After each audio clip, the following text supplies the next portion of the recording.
The phone rang at 3:47 a.m. I already knew who it was before I answered. The air around me felt too still, too clean, like the silence before a gunshot. "Your daughter is with us," the man said. His accent was thick, lazy with power. "We want 10 million by tomorrow, or she dies." For a second, I just listened to the sound of his breathing. The ocean wind slipped through the balcony curtains of the resort suite, carrying the faint laughter of tourists who still believed the world was safe. When I spoke, my voice was steady. "Do you know who I am?" He laughed. "You're another rich fool who thought Mexico was paradise." I looked at the empty bed where my daughter had slept hours ago. The pink ribbon she wore in her hair was still on the pillow. "I spent 15 years as the Reaper for the CIA," I said quietly. "I dismantled 47 organizations bigger than yours." The line went dead. Outside, the sea kept whispering, the same sound it made every time I buried someone I once loved. By sunrise, I had already mapped their operation. 3 SUVs, 4 men on the beach, 1 handler watching the perimeter. I should have felt fear, but I didn't.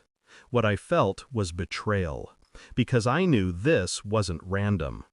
2 days ago, I'd noticed my wife whispering on the balcony, the way she lowered her voice when I walked in, the text she deleted too quickly.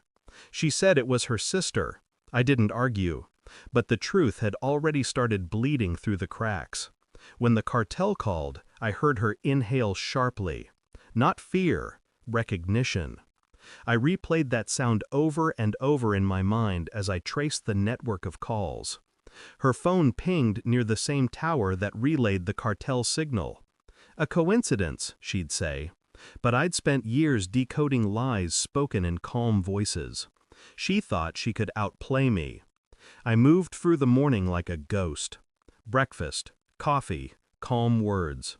The routine of a husband pretending not to notice the smell of treachery on his wife's skin.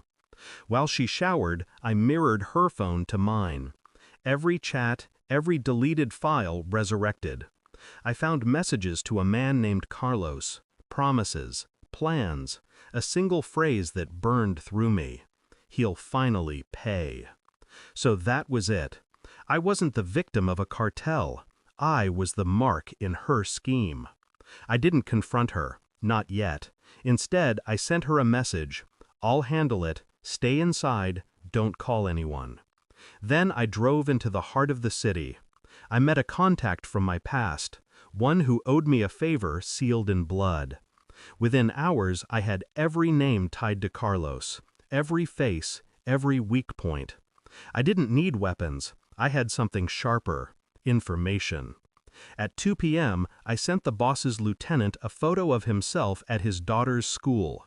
No threats, no words, just the picture. By 8 p.m., my phone rang again. The same number. This time, the voice trembled. "Who the hell are you?" I said nothing. I let him hear his own fear echo back at him. When I returned to the resort, my wife was sitting by the window, her face pale. "They called," she said. "They said they'll release her." I nodded. "They already did," I replied. She blanked, confused. "What do you mean?" I handed her the file I'd printed, her messages, her plan with Carlos, the payout accounts, the staged kidnapping. Her breath caught. The mask cracked. "Listen, I raised my hand, just one motion." She stopped. "You used our daughter," I said.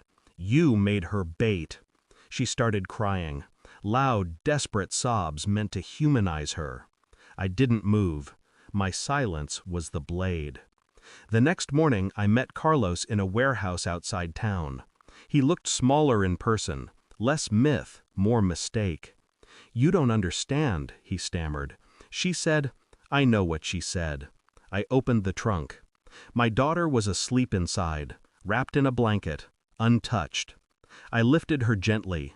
Carlos saw the look in my eyes and knew what came next. But I didn't kill him. That would have been mercy. I made a call to a friend in the Federales. The kind of friend who owed me favors that don't appear in reports. Within minutes, Carlos's name was tied to every shipment, every hit, every bribe. His own men would find him before the law ever could.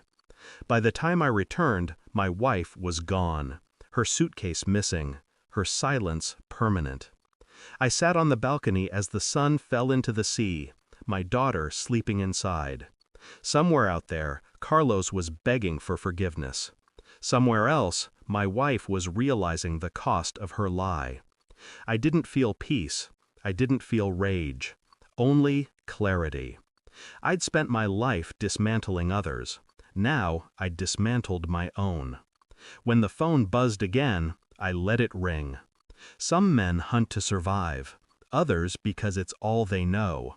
And me? I answer the call. Thanks for watching. Don't forget to like, share, and comment. Subscribe now to Cheating Stories Insight World for more amazing stories.